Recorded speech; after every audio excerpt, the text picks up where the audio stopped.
Welcome to the Horror Hangout, a podcast where film fans watch the best and worst horror movies of all time and talk about them. Today's episode is a bonus episode chatting all about one of the films premiering at FrightFest this week. My name is Ben Errington, and today I am joined by a very special guest. Takeshi Kushida is the director of My Mother's Eyes, which has its international premiere at FrightFest in London on Monday, the 28th of August. Welcome to the show, Takeshi. Hello. Oh yeah, thank you for inviting me for Q&A. It's my first English Q&A, so I'm a bit nervous, but I'm looking Wow. forward to talking with you. Wonderful. Amazing. Well, thank you so much for joining the show. And I mean, it's an honor that your first Q&A in English is with me. I wouldn't describe myself as an expert in English, but hopefully we'll get through this together. So, but thank you again for joining us. And obviously, congratulations on My Mother's Eyes as well. Thank you so much. No Yeah, problem. we have a first international screening next week, so very excited. That's the first international screening. So I'm assuming you've had screenings in Japan already? Yeah, in July, we had Oh, okay. first screening at Skip City International Film Festival, and we have first international screening at FrightFest. On Monday the 28th. I'll be attending, and you're attending as well, which is I'm very, very attending, yes. exciting. Amazing. That's great. Be great to meet you. How did the screenings go in Japan? Were they? Everyone was shocked Oh, okay. because it's a local film festival. Hmm. Not audiences are like how can I say, not very film goer, Hmm. and they saw the explicit film. So Yeah. yeah, so they were a bit surprised, and Q&A went very exciting. Why did you make that? And what is this film all about? Yeah. Well, at least they had questions, I guess. I Yeah, think when you come away from a film and you have lots of questions, I think that shows that it's a very thought-provoking movie, doesn't it? I'll just read out a few details on the movie, Takeshi, so our listeners are aware. yeah. So My Mother's Eyes is the psycho fantasy of a mother and daughter who achieve love and honesty through imaginary bodies when a futuristic contact lens device with a built-in camera and VR goggles changes their lives forever. Yes, obviously a very, very intense film with a lot of interesting subtext and lots about technology is front and center, and the relationship between a mother and daughter as well. So I mean, how did the idea for that film? How did the idea for the film come to be? How was it shaped into a feature length? I'm aware it's your second feature length movie. Was this always intended to be the follow up to your debut feature, which is Woman of the Photographs? Yeah, there are similarity from my first feature, Woman with Photograph. The both films deal with the uncertainty of identity caused by technological progress. And for My Mother's Eyes, I have been interested in contact lens with built-in camera. And I saw the article of the scientist who has been developing that kind of device. I think it was about 5 years ago. And actually, it was supposed to be for sale in a couple of years. Wow. And if you wear that, what you see is always streamed online. So, Wow.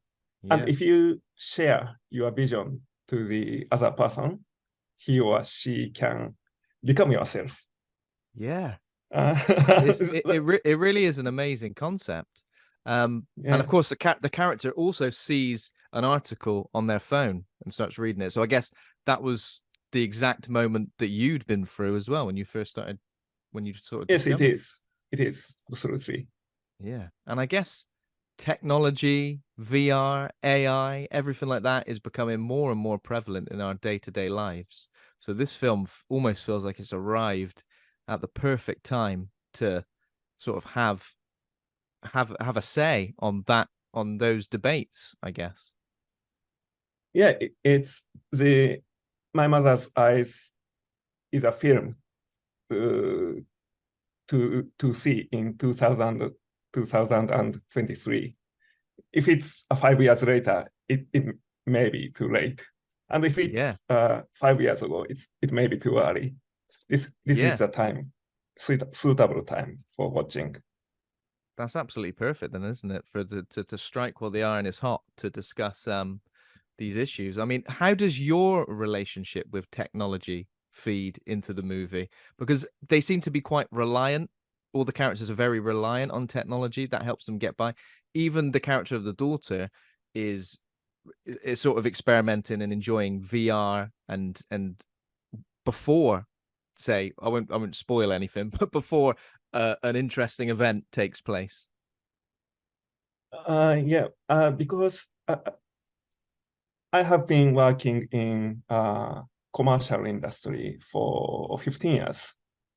So commercial industry, if you work for commercial industry, you see a lot of new technologies and a lot of fakes. Mm. Yeah. We can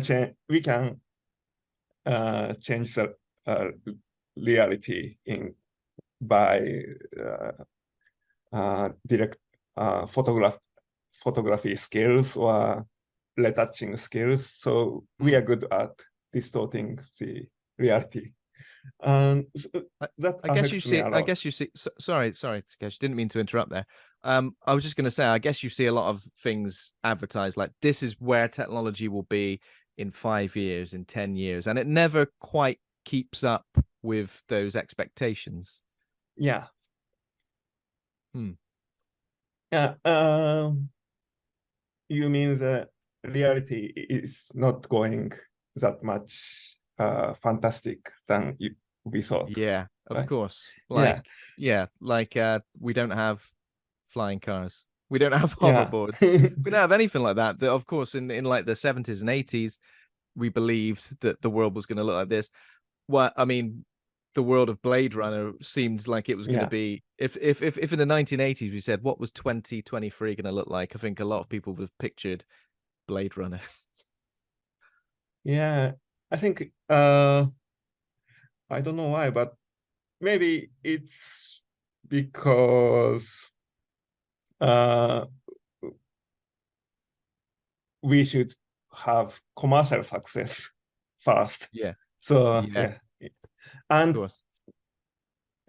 people's imagination are getting more and more depressive than Mm, 70s or 60s. So yeah, maybe nowadays we are good at imagining the dystopia than utopia. yeah, most definitely. I think so. Um, I guess the next question that I was going to ask is obviously your the technology and the story in My Mother's Eyes is very grounded in realism. It feels like something that could take place. It doesn't feel too fantastical, for example. Was that something you were always keen to make sure it stayed rooted in realism? It stayed very real to you? Yeah, uh, yeah. Uh, uh, I I used to be a football player, and Did you? you know, Oh, like yeah, soccer? soccer, yes, Yeah, yeah. you So know, sorry, soccer, I call it football.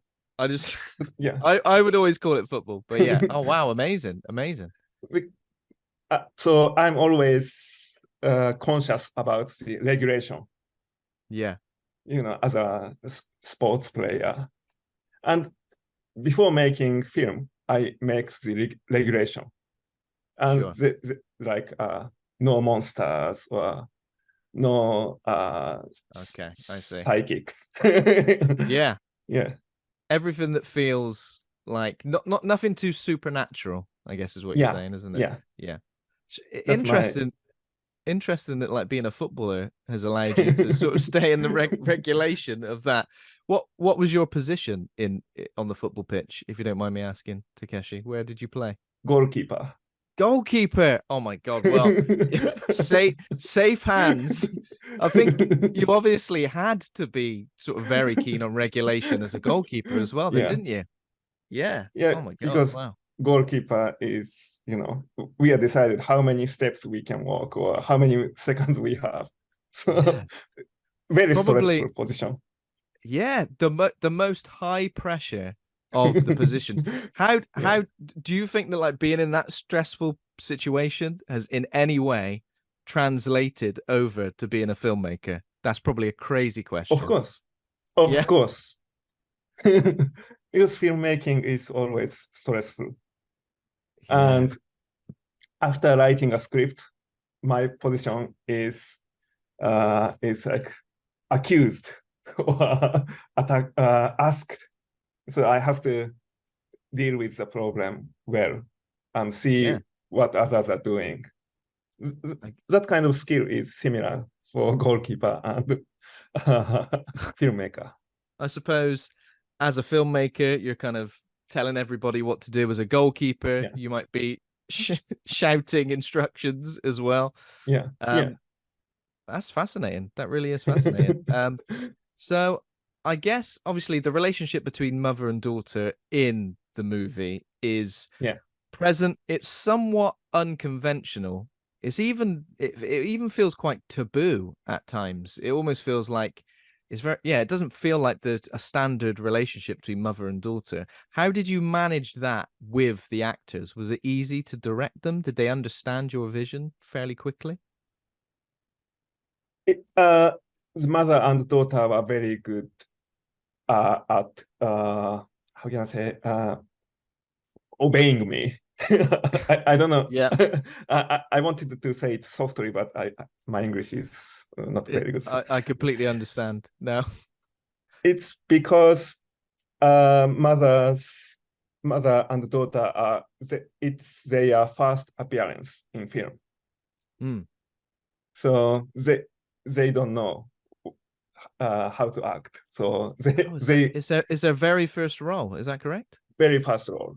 Wow. Okay. So I didn't need to discuss a lot. I just give uh, uh, give my how can I say my order. Instructions.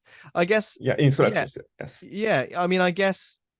Yeah. If it's their first role, I guess they're eager to eager to get it right. I guess. I wouldn't have thought it was their first role at all. I think they're both fantastic. Mhm. Yeah, they're both fantastic. Yeah, and I really understood um their pain as well, like Mhm. all the way through. Um, obviously the film seems to explore their codependency very deeply. Yeah. Were there any personal experiences of yours that went into making this film? Yes. Uh, I'm. My mother is very good mother. Uh, I think she lost a lot for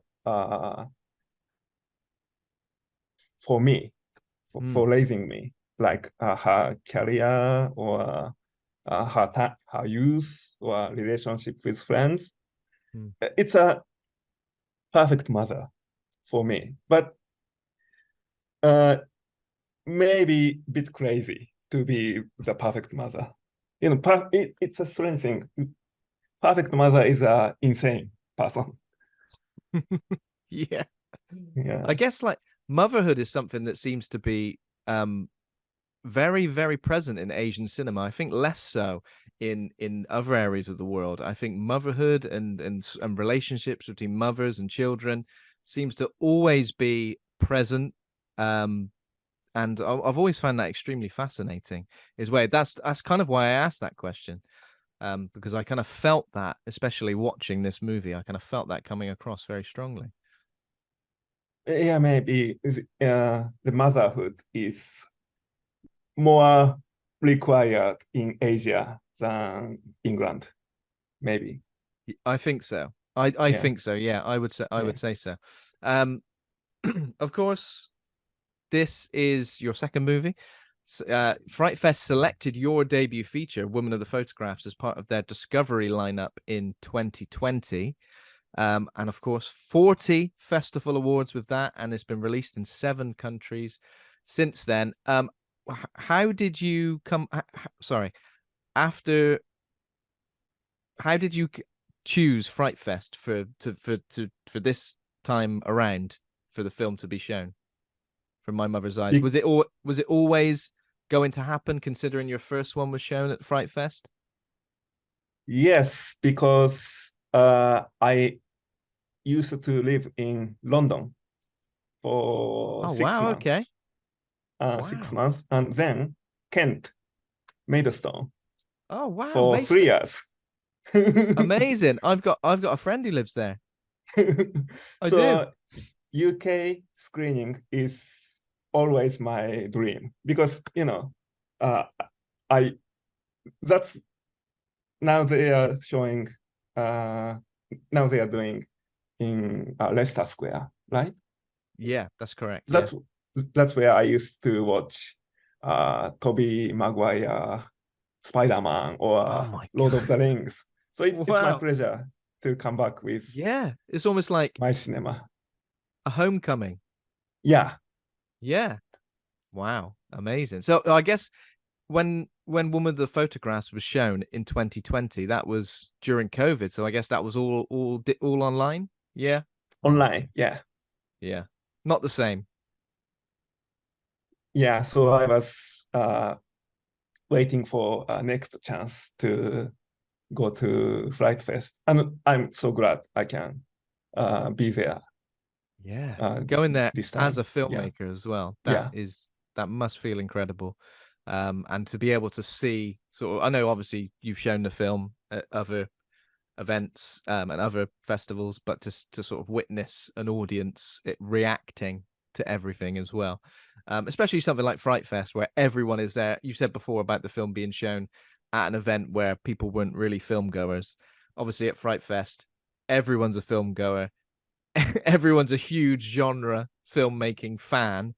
Um, so yeah, that's incredible. I mean, talking about genre filmmaking coming out of Japan, are there any current trends you see happening or going to happen in the next couple of years?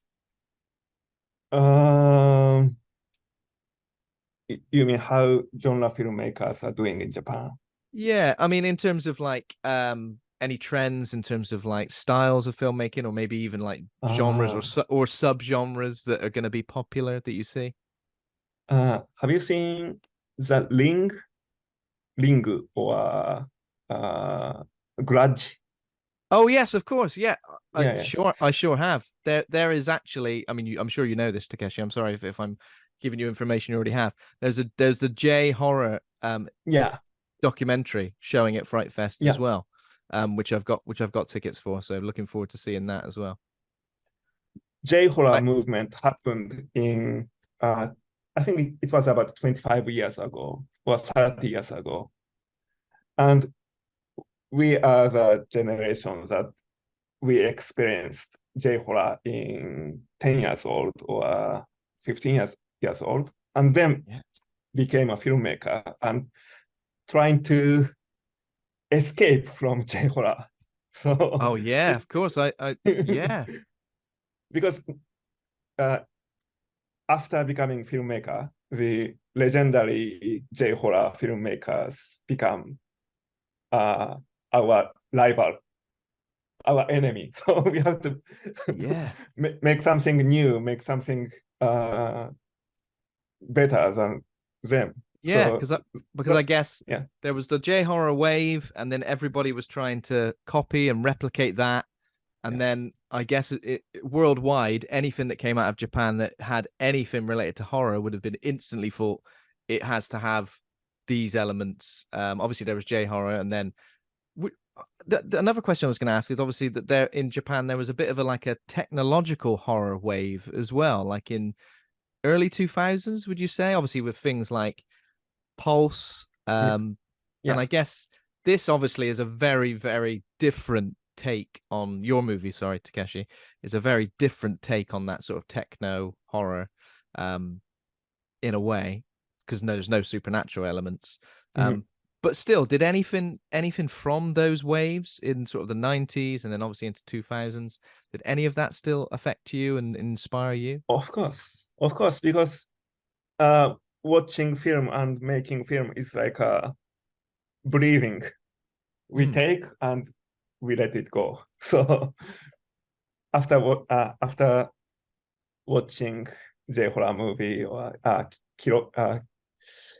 Kiyoshi Kurosawa film or Ring Grudge, must be influence remains in my body. Hmm. Yeah, all the classics as well, I guess, all the Yeah. classics of Japanese horror. Sorry, Japanese cinema, not just Japanese horror. That's fascinating. That honestly is fascinating. So obviously you're going to be at the event. You're going to be at Fright Fest, attending. Are you there for the whole event to watch other films as well? Yeah, I'm planning to. Yeah, amazing. It will be great to meet you, Takeshi. It would be great to catch up. Yeah. Um, we could talk about Japanese football as well. Uh, Yeah. so I mean, after the film premieres at Fright Fest, where will people be able to watch the film? Is there a future release date for English audiences? It's not decided. Uh, the there are some festival I'm going like North America, but Wow. for English audience, maybe it take little bit time after Flight Fest. Hmm. Yeah, but so but my first feature, Uma of the Photographs, Hmm. should be released in England in this year, or distributor is decided, but waiting Wow. for the queue. Yeah, of course. Are you going to North America like is it fairly soon after Fright Fest for Yeah, it's the information is not released yet, but it's in October, and I'm going there. Wow, amazing. How excited. That honestly Yeah. is it must be great. Um so is there anything you're working on now? Have you moved on to another feature? Is it all under wraps and all secret and you can't tell us? But Yeah, I'm nowadays I'm writing film plot I and see. pitching to producers. And again, I don't want you to reveal too Uh, much, but are you thinking of yeah. sticking to the same genre? Are there any other genres that you would like to make a movie in? Yeah. Some element of uh some plots have very strong genre film, and some plots have little genre Hmm. plot. So there's no straight love story or yeah. So I guess it's even difficult to put My Mother's Eyes in the box of genre because even though it's shown at Fright Fest, and I guess there are some elements of horror, from the outside yeah, looking in, I don't think you'd necessarily say it was a horror film, would you? I know obviously psychological thriller is probably yeah, a better way of describing it. A fantasy movie, a family drama, you could even describe it as. yeah. Wow. Yeah, amazing. Obviously I've seen the film and I loved it and looking forward to seeing it on the big screen again. I highly recommend our audiences check it out when it's available. Obviously we'll keep everybody up to speed with that. But yeah, at the event it'd be great to catch up. We can possibly do a post screening chat if you're up for that, Takeshi. It'd be great to speak to you after the screening and sort of see how everybody has reacted. But thank you so much for taking the time to speak to me. I enjoyed it. I hope you did too. I did, So of course. wonderful. And again, thank you so much. Your first Q&A in English with Mm. me. I feel incredibly privileged. So thank you. Um, looking forward to seeing you in London. So thanks everybody for listening. If you enjoyed the show, become a patron over at patreon.com/horror hangout. Thanks so much for joining us, Takeshi. See you very soon. See you soon. Take care. Bye bye. Bye.